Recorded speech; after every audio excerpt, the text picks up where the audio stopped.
বিসমিল্লাহির রহমানির রহিম। পরম করুণাময়, দয়ালু ও দাতা আল্লাহর নামে শুরু করছি। নাহমাদুহু ওয়া নুসাল্লি আলা রাসূলিহিল কারীম। আমরা তারই প্রশংসা করছি ও তার সম্মানিত রসুলের উপর দরুদ পৌঁছাছি। সৎ চরিত্র ও সৎ গুণাবলম্বীর শিক্ষাও ইসলামের মৌলিক শিক্ষাগুলোর অন্তর্ভুক্ত। মানুষের চারিত্রিক ও আধ্যাত্মিক সংশোধনের মহৎ উদ্দেশ্যেই রাসূল সাল্লাল্লাহু আলাইহি ওয়াসাল্লামকে নবী করে প্রেরণ করা হয়েছে। স্বয়ং নবীজি সাল্লাল্লাহু আলাইহি ওয়াসাল্লাম ইরশাদ করেন, আমি মানুষকে উন্নত চরিত্রিক শিক্ষা দিতে, এক্ষেত্রে তাদেরকে উন্নত পর্যায়ে পৌঁছিয়ে দেওয়ার উদ্দেশ্য মহান আল্লাহর পক্ষ থেকে প্রেরিত হয়েছি। ইসলামকে সৎ চরিত্রের গুরুত্ব কতটুকু এবং এর ফজিলত কি, এ সম্পর্কে প্রিয় নবী সাল্লাল্লাহু আলাইহি ওয়াসাল্লামের হাদিস থেকে ধারণা লাভ করা যায়। প্রিয় নবী সাল্লাল্লাহু আলাইহি ওয়াসাল্লাম ইরশাদ করেন, তোমাদের মধ্যে উত্তম লোক সে যে সচ্চরিত্রবান। প্রিয় নবী সাল্লাল্লাহু আলাইহি ওয়াসাল্লাম ইরশাদ করেন, কিয়ামতের দিন আমার কাছে ওই ব্যক্তি সর্বাধিক প্রিয় যার চরিত্র ভালো। মহানবী সাল্লাল্লাহু আলাইহি ওয়াসাল্লাম বলেন, কিয়ামতের দিন আমলের পাল্লায় সবচেয়ে ভারী আমল হবে সচ্চরিত্র। মানুষের কোন গুণ তাকে জান্নাতে নিয়ে যাবে? মহানবী সাল্লাল্লাহু আলাইহি ওয়াসাল্লাম বলেন, পথ নির্দেশনামূলক আলোচনা উপস্থাপন করা। যেসব গুণে গুণান্বিত না হলে প্রকৃত মুসলমানই হওয়া যায় না। ইসলামে সততার ব্যাপারে এতই গুরুত্ব দেওয়া হয়েছে যে প্রত্যেক মানুষকে সদা সর্বদা সত্য কথা বলা ছাড়া ও এর প্রতি ভীষণ তাকিদ করা হয়েছে।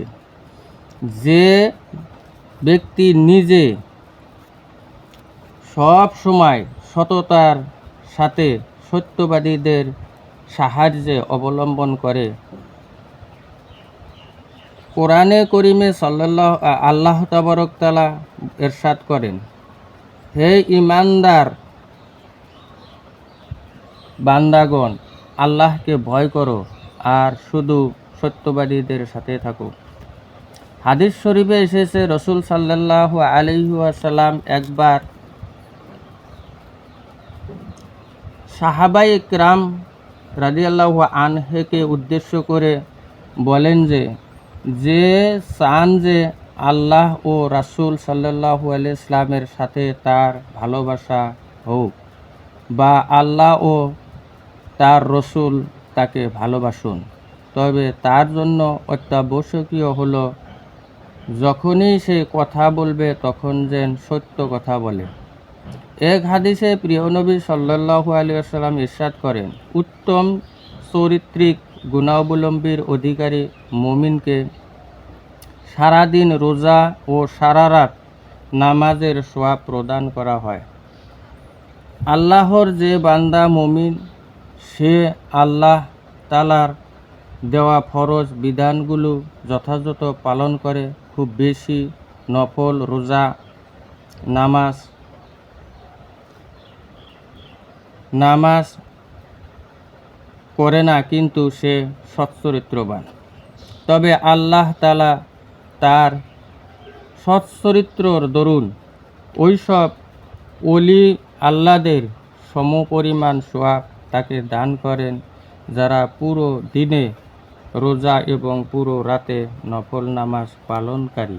প্রিয় নবী সাল্লাল্লাহু আলাইহি ওয়াসাল্লাম যেমন সচ্চরিত্রের পুরস্কার ঘোষণা করছেন, তেমন অসৎ চরিত্রের ভয়াবহ পরিমাণ থেকেও আমাদেরকে সাবধান করছেন।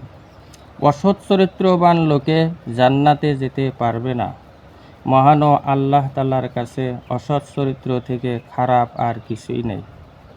এমনিতে তো কোরআন হাদিসে ভালো সব চরিত্র এবং অমূল্য আত্মিক গুণাবলম্বীর শিক্ষা দেওয়া হয়েছে, আর সমূহ খারাপ চরিত্র ও বদ অভ্যাস থেকে বাঁচার প্রতি জোর তাকিদ দেওয়া হয়েছে। খোদা হাফিজ।